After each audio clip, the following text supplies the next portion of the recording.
الحمد لله رب العالمين، والصلاة والسلام على سيد الأنبياء والمرسلين وخاتم النبيين سيدنا محمد وآله وصحبه أجمعين، ومن تبعهم بإحسان ودعا بدعوتهم إلى يوم الدين. أما بعد، عن أبي هريرة رضي الله عنه قال: قال رسول الله صلى الله عليه وسلم: من نفس عن مؤمن كربة من كرب الدنيا نفس الله عنه كربة من كرب يوم القيامة، ومن يسر عن مؤسر يسره الله عليه في الدنيا والآخرة، ومن ستر مسلما ستره الله في الدنيا والآخرة، والله في عون العبد ما كان العبد في عون أخيه. من سلك طريقا يلتمس فيه علما سهل الله به طريقا إلى الجنة.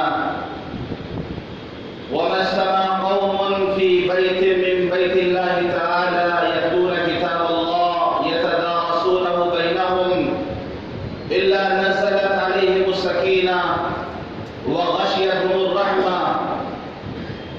وحفتهم الملائكة وذكرهم الله في من عنده. ومن بطأ به عمله لم يسرع به نسبه. رواه مسلم او كما قال عليه الصلاة والسلام. محترم بزرگوں، دوستوں اور دینی بھائیوں، ابھی میں نے آپ حضرات کے سامنے صحیح مسلم کی ایک طویل حدیث پڑھی ہے. اس حدیث کے راوی ہیں حضرت ابو ہریرہ رضی اللہ عنہ. انہوں نے اس حدیث میں حضور پاک صلی اللہ علیہ وسلم کے بہت سارے چھوٹے چھوٹے جملوں کو روایت کیا ہے جن کو جوامع الکلم کہا جاتا ہے. آپ صلی اللہ علیہ وسلم نے ارشاد فرمایا: اوتیت جوامع الکلم، کہ مجھے ایسے کلمات عطا کیے گئے ہیں جو جامع ہیں، زبان پر مختصر ہیں، جملے چھوٹے ہیں لیکن اپنے معنی اور اپنے مفہوم کے اعتبار سے بہت وسیع اور بہت جامع ہیں. پہلی بات آپ نے ارشاد فرمایا: من نفس عن مؤمن كربة من كرب الدنيا نفس الله عنه كربة من كرب يوم القيامة. کہ جو شخص کسی مومن کی دنیا کی کوئی بے چینی، کوئی پریشانی دور کر دے، کوئی مومن، کوئی مسلم کسی مصیبت میں گرفتار ہے، کسی پریشانی میں مبتلا ہے، کوئی بیماری اس وقت اس کو لاحق ہے، وہ اپنے کسی عمل سے، اپنے کسی قول سے، اپنے کسی فعل سے اس کی اس پریشانی کو دور کر دے، تو فرمایا کہ اللہ تعالیٰ اس کے قیامت کے دن اللہ اس کی بے چینی کو دور فرما دیں گے.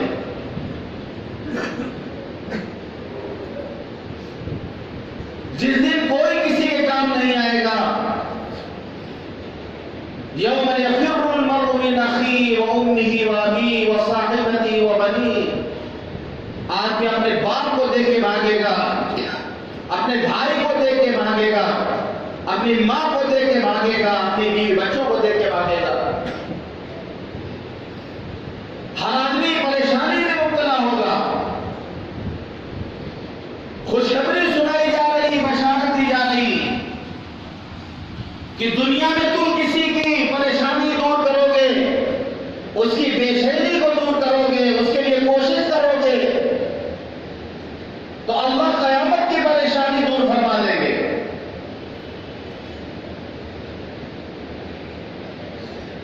فرمایا الساعی علی الارملۃ والمسکین کالمجاہد فی سبیل اللہ.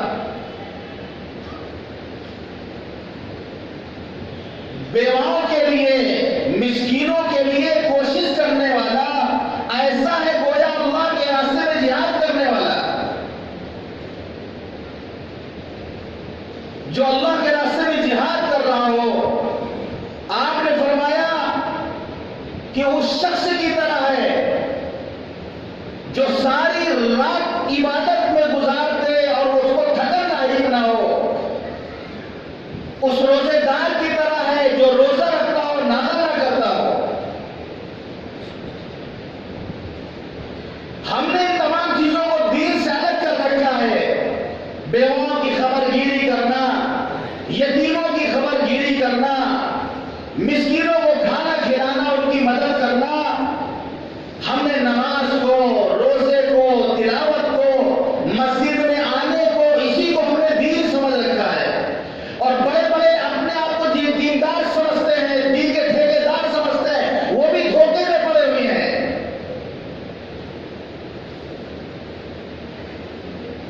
بڑے دین کی باتیں ہیں، دین کے بڑے کام بڑے والے پیمانے پر ہو رہے ہیں. پڑوس کی بیوہ پریشان ہے، اس کی حالت، اس کی خیریت معلوم کرنے کی توفیق نہیں مل رہی. مسجد میں دعوتوں پر دعوتیں ہو رہی، بریانی میں بریانی کھلایا جا رہا، پڑوس میں یتیم بچے ہیں پاکیزے، ان کو کھلانے کی توفیق نہیں ہو رہی.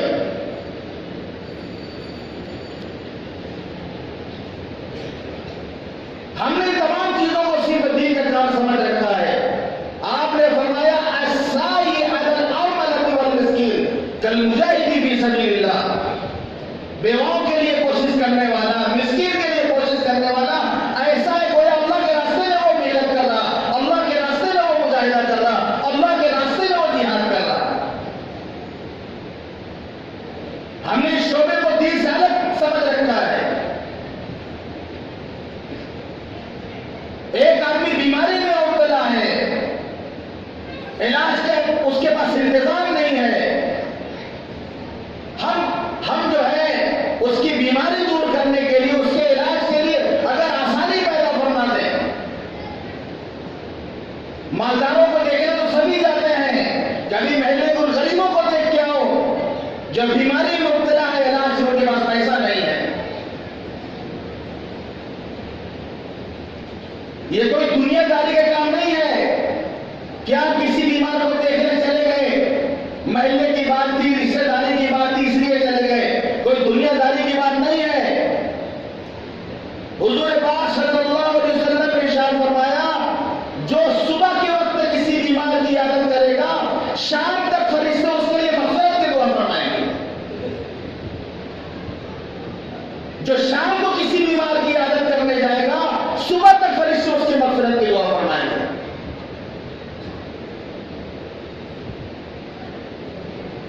فرمایا جتنی دیر وہ اس کی دیوانداری کرے گا، اس کی خدمت کرے گا، اس کے پاس بیٹھے گا، گویا وہ جنت کے میووں کو بیٹھ کے چن رہا ہے.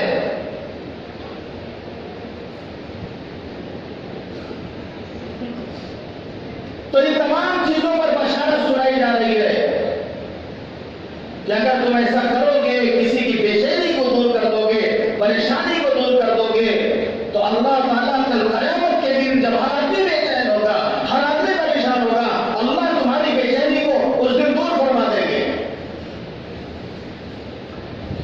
فرمایا وَمَن يَسَّرَ مُعْسِرٍ يَسَّرَهُ اللَّهُ فِي الدُّنْيَا وَالْآخِرَةِ.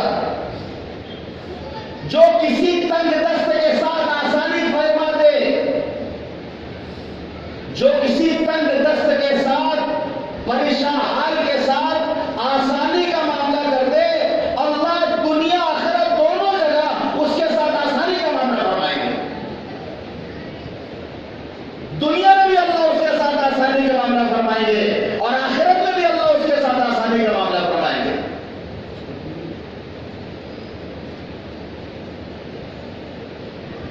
ایک آدمی کو ہم نے قرض دے رکھا ہے، ایک مدت متعین ہو گئی کہ اس نے کہا کہ ہم فلاں تاریخ کو قرض واپس کر دیں گے، لیکن حالات اس کو گھیر رکھا ہے، وہ اس تاریخ تک پیسہ ادا نہیں کر پا رہا۔ یہ حق ہے آپ کا کہ آپ اسے مطالبہ کر سکتے ہیں، آپ اس سے اپنا حق وصول کرنے کے لیے اس سے آپ مطالبہ کر سکتے ہیں، لیکن اگر آپ نے اس پر احسان کر دیا کہ پریشانی میں مبتلا ہے، نہیں انتظام کر پایا ہے، نہ اس کو مہلت دے دیتے ہیں، تمہاری سمجھ سے اللہ تمہارے ساتھ دنیا آخرت میں آسانی فرمائیں گے۔ حدیث میں آتا ہے، بخاری اور مسلم کی روایت ہے، حدیث کے راوی حضرت حذیفہ رضی اللہ عنہ روایت کرتے ہیں کہ حضور پاک صلی اللہ علیہ وسلم نے ارشاد فرمایا کہ پہلی امتوں میں ایک شخص کا واقعہ میں بیان فرمایا، جب اس کا انتقال ہو گیا تو اس سے سوال کیا گیا، کیا تمہارے پاس کوئی ایسی نیکی ہے، کیا تمہارے پاس کوئی ایسی نیکی ہے جو آج تم پیش کر سکو جس سے تمہیں نجات مل جائے؟ اس کے پاس نماز نہیں تھی، روزہ نہیں تھا، نیکی نہیں تھی، اس نے صاف کہہ دیا کہ میرے پاس کوئی ایسی نیکی نہیں ہے، میرے پاس کوئی ایسی نیکی نہیں جسے میں یہاں پہ پیش کر سکوں، اپنے بچاؤ کا انتظام کر سکوں۔ فرمایا جائے گا اپنی زندگی پر غور کر، پھر دیکھ اپنی زندگی پر غور کر، شاید کوئی نیکی تم نے کی ہو۔ پھر وہ کہتا ہے کہ میرے پاس ایسی کوئی نیکی نہیں، ہاں ایک بات ضرور تھی، میں تجارت کرتا تھا، خرید و فروخت کرتا تھا، مالداروں کو مہلت دے دیا کرتا تھا، جو کمزور ہوتے تھے، غریب ہوتے تھے، ان کے حق معاف کر دیا کرتا تھا۔ اللہ نے فرمایا انا احق بذا منک، تم غریبوں کو معاف کر دیا کرتے تھے، کمزوروں کو معاف کر دیا کرتے تھے، میں تو معاف کرنے کا زیادہ حقدار ہوں۔ انا احق بذا منک، تم سے زیادہ تو میں حقدار ہوں، جاؤ آج میں تمہیں معاف کرتا ہوں۔ ادخلہ اللہ الجنہ، بخاری اور مسلم کی روایت ہے، اللہ نے اس کو جنت میں داخل فرما دیا۔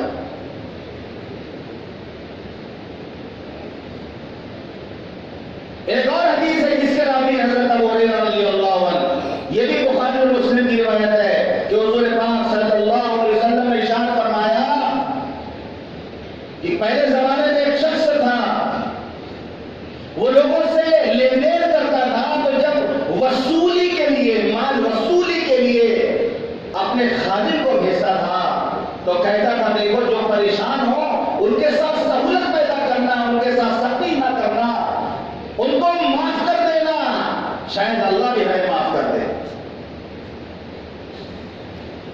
جب اس کا انتقال ہوا تو اللہ نے اس کو معاف کر دیا۔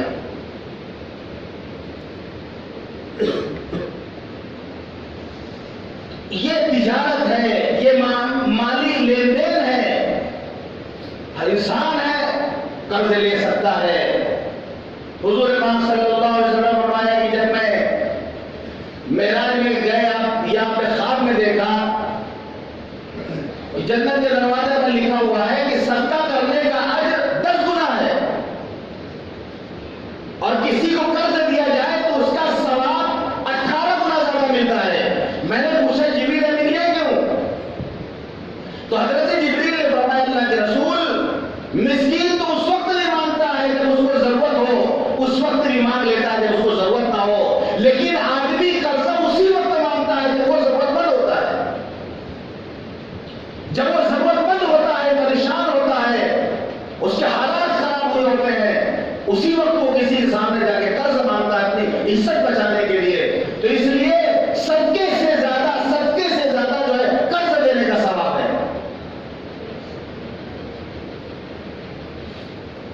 آپ نے فرمایا کہ اگر کوئی کسی کو قرض، کسی پر کسی کے کوئی حق ہے، قرض دے رکھا ہے، وہ سامنے والے کو مہلت دے دے، روزانہ اس کو صدقہ کرنے کا ثواب ملے گا۔ ایک حدیث میں آپ نے فرمایا کہ جو لوگوں کے ساتھ نرمی کرے، پریشان ہے تو اپنے آپ کو موت کر دے، اللہ تعالیٰ کل قیامت کے دن اس کو اپنے سائے میں رکھیں گے۔ یوم لا ظل الا ظلہ، جس دن اللہ کے عرش کے سائے پر کوئی سایہ نہیں ہوگا، ہر آدمی بے چین ہوگا، پریشان ہوگا، ایسا شخص اللہ کے سائے میں ہوگا۔ وَمَن يَسَّرَ مُحْسِنٍ يَسَّرَهُ اللَّهُ فِي الدُّنْيَا وَالْآخِرَةِ، جو کسی تنگ دست کے ساتھ آسانی فرمائے گا، اللہ دنیا میں بھی آسانی فرمائے گا، آخرت میں بھی آسانی فرمائے گا۔ صرف آخرت کا مسئلہ نہیں ہے، دنیا میں بھی اللہ اس کے ساتھ ایسے راستے نکالے گا کہ اس کے لیے آسانیاں ہوں گی۔ حضور پاک صلی اللہ علیہ وسلم دعا فرماتے تھے، اللہم حاسبنی حسابا یسیرا، اللہم حاسبنی حسابا یسیرا، اے اللہ ہمارا آسان حساب لینا، اے اللہ ہمارا آسان حساب لینا۔ حضرت عائشہ نے پوچھا، اللہ کے رسول آسان حساب کا کیا مطلب ہے؟ آپ نے فرمایا، عائشہ آسان حساب یہ ہے کہ بندے کے نام اعمال کو دیکھا جائے، اس کو چھوڑ دیا جائے، اس سے پوچھا نہ جائے۔ عائشہ جس سے پوچھ لیا گیا اس کی خیر نہیں ہے، نام اعمال دیکھ کے روک لیا گیا، رکو، ایئرپورٹ پہ آپ جا رہے ہو اور جو ہے وہاں پر آپ کا پاسپورٹ دیکھا گیا اور آپ کو جو ہے اندر جانے دیا گیا تو معاملہ حل ہو گیا، آپ کو پولیس والے نے آپ سائڈ کا یہ پاسپورٹ دیکھ کے پسینے چھوڑ جائیں گے آپ کے، تھوڑا سائڈ اور سائڈ ہو گیا، پسینے آ جائیں گے آپ کے، حالت خراب ہو جائے گی، ایسا میں نے کیا کیا ہے، سب کو تو داخلہ میں ہو رہا ہے، سب تو آسانی سے جا رہے ہیں، مجھے کیوں روک لیا گیا؟ قیامت پر روک لیا گیا، اس کی خیر نہیں فرمایا۔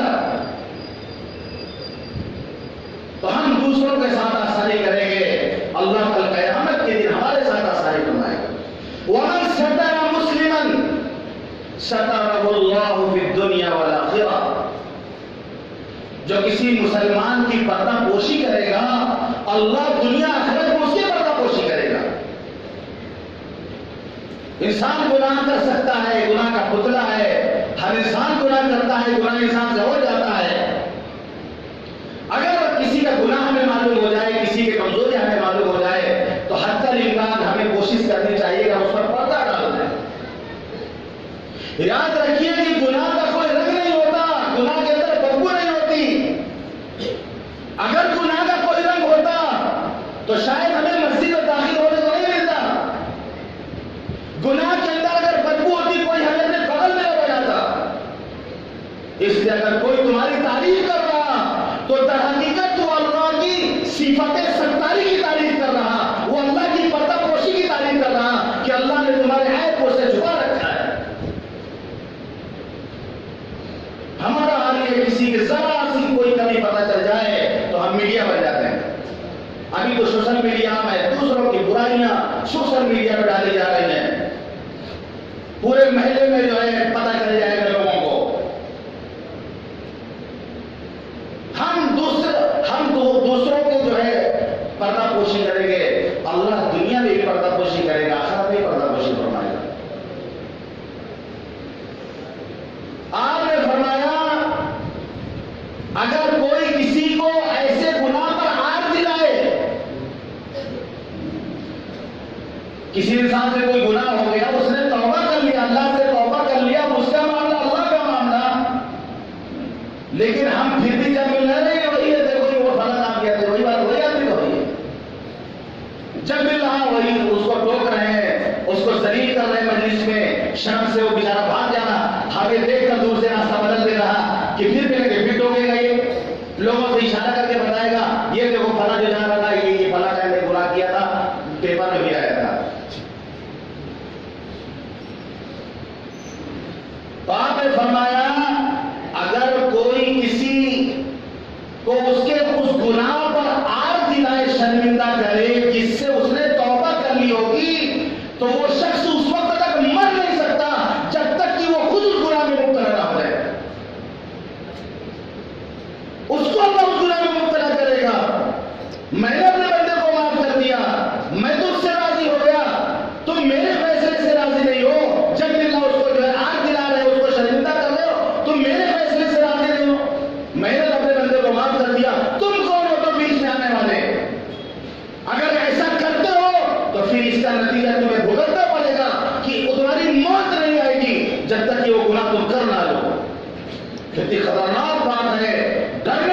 بات ہے، روکنے کھڑے ہونے والی بات ہے۔ آج ہمارا حال معاشرے کا معاشرہ بگڑا ہوا ہے۔ مزاج بنائے، پردہ پوشی کے مزاج بنائے، دوسروں کی کمی، ہر انسان میں کمی ہے، کوئی کمی سے مبرہ نہیں ہے، ہر انسان گنہگار ہے، ایسا کوئی نہیں ہے جس سے گناہ نہ ہوتا ہو، ہم سے بھی گناہ ہوتا ہے، سب سے گناہ ہوتا ہے۔ اگر کسی کی کوئی کمی، کسی کا کوئی گناہ، کسی کو کوئی بات معلوم ہو جائے تو ہم جو ہے اس کو بتائیں گے لوگوں سے، اور گناہ کر کے بھی بتائے لوگوں سے، دوستوں سے۔ آج ایک ایون فیشن ہو گیا ہے کہ گناہ کر کے سارے دوستوں کو جب تک بتا نہیں دیں گے سکون نہیں ملے گا، یعنی گناہ کر کے مزہ رہا، سارے دوستوں کو مزہ لے لے کر گناہ کا تذکرہ کر رہے ہیں۔ کل قیامت کے دن جب پکڑا جائے گا اور جو ہے وہ اللہ سے معافی مانگے گا، اللہ فرما دے گی میں نے تو تمہیں معاف کیا، لیکن یہ تمہارے دوست سب گواہ ہیں، ان کا کیا کرو گے؟ اب وہ اگر سائل کیا جائے گا اسی کو دوست ہے، اللہ تعالیٰ گناہ کے ہم کو بتایا چاہیے، اس کو سزا ملنی چاہیے، یہی دوست جو ہے کل غداری کرے گا۔ تو گناہوں پر گواہ نہ بنائیے۔ اور سب سے بڑا بیوقوف آدمی وہ ہے جو راز کی بات اپنے دوستوں کو بتا دینا، کسی کو بتانا نہیں۔ عام طور پر ایسا ہوتا ہے، کوئی راز کی بات ہے دوستوں کو بتا کے کہے ایک چیز کو تم سے شیئر کرو، تم کو بتا رہے کسی طرح بتانا، اور وہ سب سے بتا دیتا ہے۔ کیوں بتا دیتا ہے؟ اس لیے کہ جب اپنے راز کو تم اپنے آپ پیٹ میں ہضم نہ کر سکے، جب تم اس کو راز نہ رکھ سکے، تم نے دوسرے کو بتا دیا، سامنے والے سے تم نہیں رکھتے ہو، کسی سے نہیں بتائے گا۔ آگے آپ نے فرمایا واللہ فی عون العبد ما کان العبد فی عون اخیہ، اللہ بندے کی مدد اس وقت تک کرتا رہتا ہے جب تک بندہ اپنے بھائی کی مدد کرتا رہتا ہے۔ بندہ اپنے بھائی کی مدد کرتا ہے، اللہ اس کی مدد کرتا ہے۔ تو ہم دوسروں کی مدد کا مزاج بنائیں، آنے وقت میں کسی کو خوش کر دیں، اس کی مدد کر دیں تو اللہ ہماری مدد کرے گا۔ فرمایا انا وکافر الیتیم لہو لغیری فی الجنہ ہکذا واشار بالسبابۃ والوسطی وفرج بینہما شیئا۔ فرمایا کہ میں اور یتیم کی کفالت کرنے والا، میں اور یتیم کی کفالت کرنے والا، چاہے وہ یتیم اس کا اپنا ہو یا غیر ہو، جنت میں اس طرح ساتھ ساتھ رہیں گے کہ آپ نے کلمے والے بیچ والی انگلی کو ملا کے دکھایا، وہ فرج بینہما شیئا، اور دونوں کے درمیان تھوڑا سا فرق کر دیا کہ جنت میں آپ کو دونوں اتنے قریب ہو گئے، تھوڑا سا فاصلہ رکھا، آپ نے اشارہ فرمایا۔ فرمایا جو کسی یتیم کو اپنے کھانے پینے میں شریک کر لے ادخلہ اللہ الجنہ، اللہ اس کو جنت میں داخل فرما دیں گے۔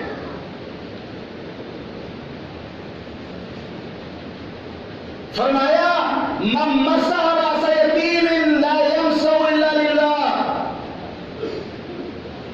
جو اللہ کے لیے کسی یتیم کے سر پہ ہاتھ پھیر دے محبت سے، تو جتنے بالوں پر اس کا ہاتھ جائے گا اللہ اس کو اتنی نیکیاں کا فرما دیں گے۔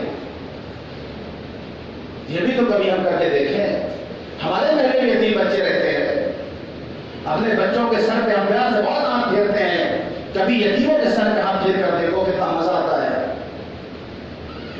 ایک صحابی نے شکایت کی، آپ اللہ کے رسول میرا دل سخت ہو گیا ہے، فرمایا امسح راس الیتیم، یتیموں کے سر پہ ہاتھ پھیرا کرو، مسکینوں کو کھانا کھلایا کرو۔ ہمارا دل میں پتھر جیسا ہو گیا، دوسروں کی بے چینی کو دیکھ کر، دوسروں کی پریشانی کو دیکھ کر ہمارا دل نہیں بچلتا، ہماری آنکھوں میں آنسو نہیں آتے، ہمارا دل بھی پتھر کی سل بن چکا ہے۔ فرمایا امسح راس الیتیم، یتیم کے سر پہ ہاتھ پھیرا کرو، رحم کا مزاج بنائیں، دوسروں کی مدد کے لیے کوشش کریں۔ فرمایا الراحمون یرحمہم الرحمن ارحموا من فی الارض یرحمکم من فی السماء۔ رحم کرنے والوں پر رحمان رحم کرتا ہے، رحم کرنے والوں پر رحمان رحم کرتا ہے۔ ارحموا من فی یرحمکم من فی السماء، تم زمین والوں پر رحم کرو، آسمان والا تم پر رحم کرے گا. کرو مہربانی تمہارے زمین پر، خدا مہربان ہوگا عرش بری پر. لا یرحم اللہ من لا یرحم الناس، اللہ اس پر رحم نہیں کرتا جو لوگوں پر رحم نہ کرے. خدا رحم کرتا نہیں اس بشر پر، خدا رحم کرتا نہیں اس بشر پر، نہ ہو درد کی چوٹ جس کے جگر پر.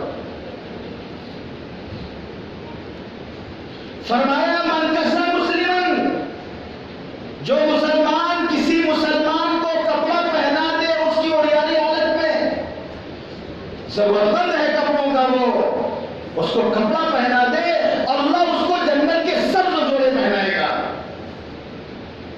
جو مسلمان کسی مسلمان کو بھوک کی حالت میں کھانا کھلا دے، اللہ اس کو جنت کے پھل اور میوے کھلائے گا.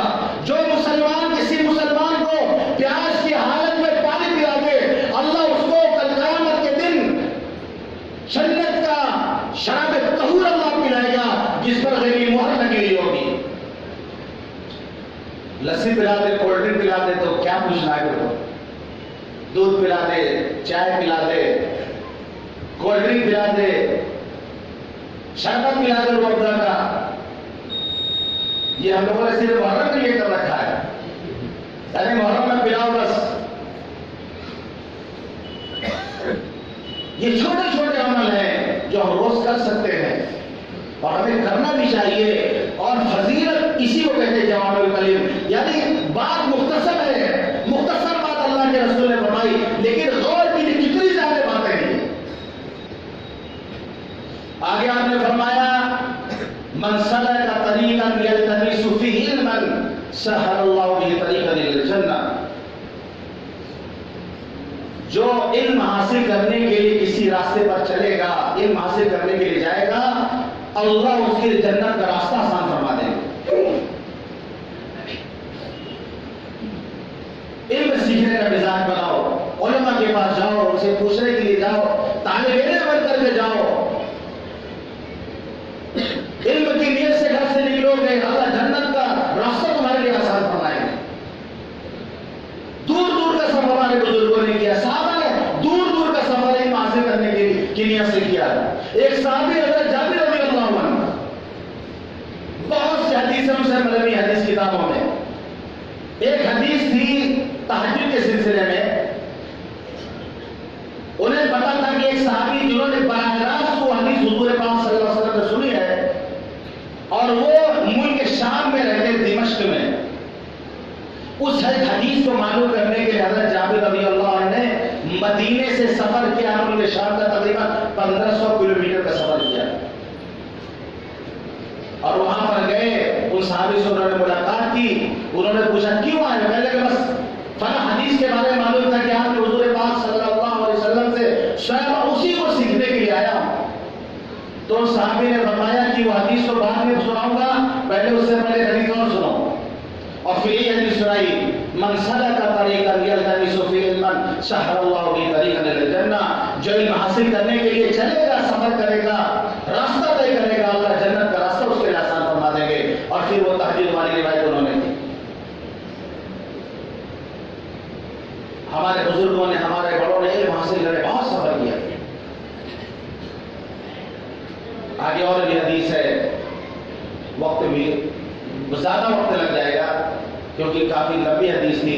جو باتیں عرض کی گئی ہیں اللہ تعالیٰ ان تمام باتوں پر ہم سب کو عمل کرنے کی توفیق عطا فرمائے. خدمت خلق کا جذبہ ہمارے اندر پیدا فرمائے، نافیت پیدا فرمائے کہ ہم دوسروں کے لیے نفع مند ثابت ہو، ہماری ذات سے دوسروں کو فائدہ پہنچے. اللہ ہمارے شر سے ہماری حفاظت فرمائے، دوسروں کی حفاظت فرمائے. اللہ تعالیٰ کہنے اور سننے عمل کرنے کی توفیق عطا فرمائے. الحمدللہ